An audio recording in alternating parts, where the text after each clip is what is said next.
nakalimot na, murag negatibo na, pero ikaw, you still thinking sa mga positive na pwedeng mga panghitabo sa imong life. Amen? Patapalan niyo po, makaingon ka, salamat Lord kay nakamata pa ko. Salamat Lord kay mga ihig magtong normal na pag-ihig. We are His people.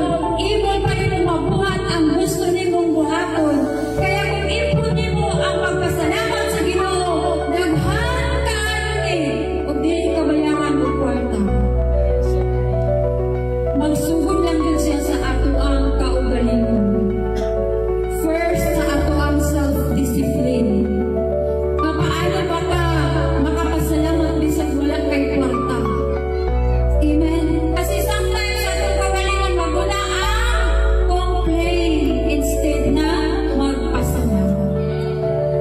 That is the reality sa ato being a Christian. Bilang mga Kristiyano, mauna ang pag-complain.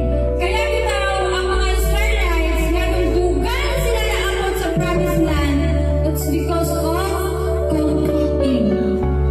And so, panahon gani nga kanang moagi ka sa imong kalisdanan, sa imong kinabuhi, kanang as in hubas ang imong sitwasyon. Paliki ang mga buta,